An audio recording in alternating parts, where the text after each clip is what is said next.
जय माता दी दोस्तों, welcome back to my channel tarot 2.0।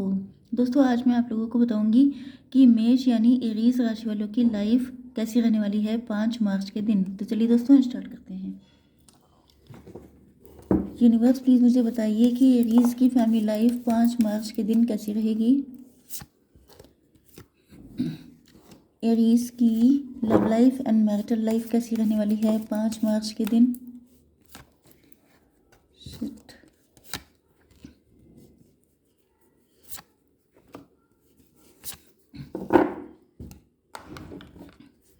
Aries की बिजनेस एंड जॉब 5 मार्च के दिन एंड एरीज की हेल्थ 5 मार्च के दिन।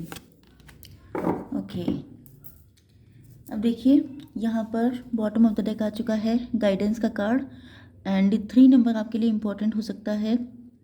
आपको कहीं से गाइडेंस मिल रही है, नो डाउट आप लोग टैरो देखते हैं या आप लोग एस्ट्रोलॉजी देखते हैं या आपकी फैमिली का कोई मेंबर, आपका फ्रेंड या कोई भी पर्सन हो सकता है जो आपको गाइड कर रहा है। ओके, एंड कुछ लोगों के लिए आपको गाइडेंस की नीड है, आप किसी से अपनी टैरो रीडिंग करवा सकते हैं या ये सिचुएशन आपके पार्टनर के साथ हो सकती है कि उनको आपके साथ यूनियन के लिए क्या रास्ता अपनाना है, किस तरीके से आगे बढ़ना है, इनको गाइडेंस चाहिए। ओके, तो आपके पार्टनर के साइन हैं यहाँ पर taurus, Virgo, Capricorn and Libra, Gemini, Aquarius. तो रीडिंग कलेक्टिव है तो सभी साइन हैं, लेकिन यहाँ पर वृषभ, कन्या, मकर राशि, तुला, मिथुन, कुंभ राशि आए हैं। ओके, तो यहाँ पर 10 नंबर, 12, 20, 21 सॉरी, तो ये नंबर आपके लिए इम्पोर्टेंट है।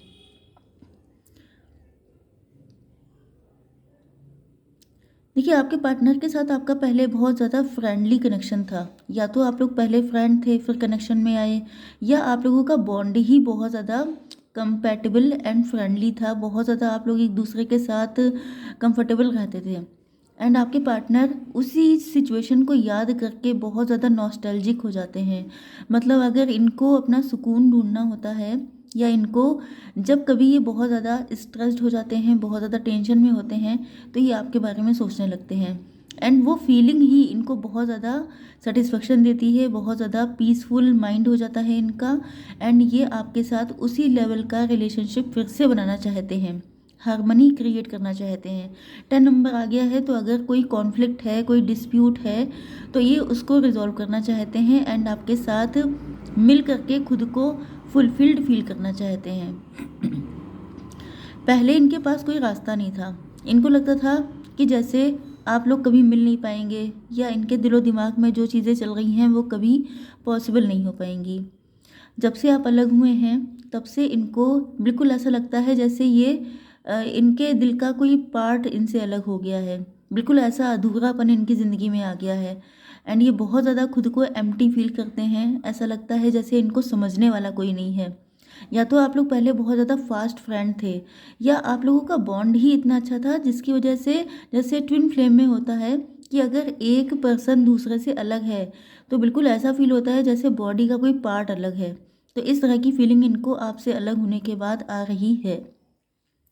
यस, या तो इनके अंदर ये इल्यूज़न था कि आप अगर चले जाएंगे तो इनके ऊपर कोई फ़र्क नहीं पड़ेगा, लेकिन जब आप लोग अलग हुए हैं, चाहे आप लोगों के बीच में सेपरेशन चल रहा है, जैसे आप लोग हस्बैंड वाइफ भी हो सकते हैं, तो अगर कोई सेपरेशन है तो वो सेपरेशन इनसे सहा नहीं जा रहा है, या अगर आप लोग लवर्स हैं तो आपके मतलब नो कांटेक्ट या नो कम्युनिकेशन के बाद से अब इनको रियलाइज़ हुआ है कि आपकी इनकी लाइफ में क्या इम्पोर्टेंस है, जिस वजह से अब ये नए नए रास्ते निकल रहे हैं, इल्यूज़न से निकल आए हैं। इनको समझ में आ गया है कि आपके बिना पॉसिबल नहीं है रह पाना, जिसके बाद अब ये नए नए रास्ते खोज रहे हैं कि किस तरीके से आपके पास आया जाए। तो ये गाइडेंस का जो कार्ड आया था बॉटम ऑफ द डेक में, ये आपके पार्टनर के लिए ही आया था। इन्हीं को गाइडेंस चाहिए कि किस तरीके से, एंड इनको हो सकता है कि डिवाइन के थ्रू, यूनिवर्स के थ्रू गाइडेंस मिल रही है। ओके, आपके बिजनेस एंड जॉब के लिए आप लोग बहुत ज़्यादा शार्प माइंडेड हैं, सेल्फ मेड पर्सन हैं, इंटेलिजेंट हैं, लेकिन दिक्कत यह है कि इस वक्त आप लोग बहुत ज़्यादा उदास हैं, बहुत ज़्यादा, या तो आपकी कंडीशन अच्छी नहीं चल रही है। ओके, दिक्कत यह है कि आपके सपने बहुत बड़े बड़े हैं, लेकिन सिचुएशन मतलब जैसा सोचा था वैसा कुछ हो नहीं रहा है। जितना सोचा था कि जैसे आपके अंदर टैलेंट बहुत है, एंड आप लोग हार्ड वर्किंग भी हैं, एंड आप लोग एम्बिशियस भी हैं, शार्प माइंडेड भी हैं, सेल्फ मेड भी हैं, इतनी सारी क्वालिटीज़ होने के बाद भी आज आप उस पोजीशन पे नहीं हैं जैसा कि आपने कभी सोचा था।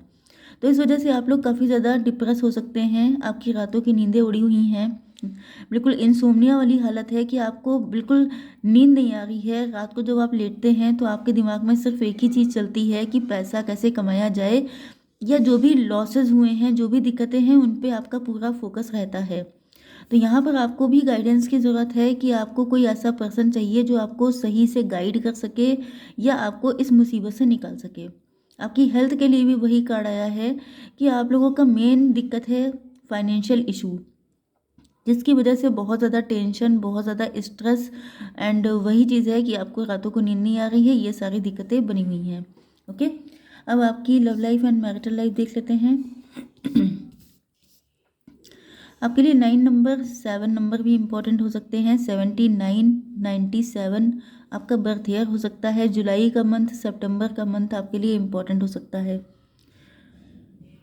ओके, यहाँ पे आप देख सकते हैं कि 69 नंबर आ चुका है। तो मैंने आपसे कहा था कि आप लोगों में से कुछ लोग ट्विन फ्लेम हो सकते हैं। 4 नंबर भी आपके लिए again important, no no no, एक ही बार आया है, तो 4 नंबर आपके लिए इम्पॉर्टेंट है। ओके, तो यहाँ पर मैंने आपसे जैसा बताया था कि जैसे दिल का कोई टुकड़ा अलग हो गया है, तो वही कंडीशन है कि आप लोग ट्विन फ्लेम हैं, सोलमेट हैं, एंड यस, इनके पास भी ऑप्शंस बहुत सारे हो सकते हैं। ये किसी और के साथ मैरिड हो सकते हैं, या ये बहुत ज़्यादा एम्बिशियस हो सकते हैं, करियर ओरिएंटेड हो सकते हैं, या सेम सिचुएशन आपके साथ भी है। मतलब आप दोनों के पास और भी बहुत सारी चीज़ें हैं करने के लिए, ऑक्युपाइड रहने के लिए बहुत सारी चीज़ें हैं। लेकिन उसके बाद भी आप लोगों को जब भी आप लोग फ्री होते हैं तो एक दूसरे के लिए बहुत ज़्यादा फीलिंग्स, डिज़ायर्स डेवलप हो जाती हैं कि किसी भी तरह आप लोगों का यूनियन हो जाए, क्योंकि एक दूसरे के पास ही दोनों को जो सुकून मिलता है वो कहीं और मिलता ही नहीं है। लेकिन यहाँ पर आपके पार्टनर ने आपसे अपना लव हाइड किया है। ओके, लव हाइड करने का मुझे मेन रीज़न यही दिखाई पड़ रहा है कि ये बहुत ज़्यादा एम्बिशियस रहे हैं, बहुत ज़्यादा करियर ओरिएंटेड रहे हैं।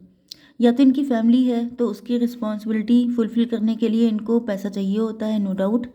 एंड दूसरी चीज़ ये भी है कि इनका कभी कभी कोई सपोर्टर नहीं रहा। यस, लॉन्ग डिस्टेंस कनेक्शन भी हो सकता है आपका, जिस वजह से शायद ये आपको टाइम नहीं दे पाए। या तो इनका पास्ट हो सकता है जो काफ़ी पेनफुल था, जिस वजह से ये खुल के आपको अपनी फीलिंग्स एडमिट नहीं कर पाए। बट अब इनको रास्ते दिखाई पड़ रहे हैं। अब ये जो है, इनको एक विज़न मिल चुका है, इनको समझ में आ चुका है कि इनको आपके लिए करना क्या है। इसका रीज़न ये है कि अब आप लोगों का रिलेशनशिप मैच्योर हो गया है। मतलब कि आप लोग या तो 30+, 40+ हो चुके हैं, या तो फिर ये कहिए कि अगर आपके पार्टनर के अंदर इमेच्योरिटी थी तो इनके अंदर भी मैच्योरिटी आ चुकी है।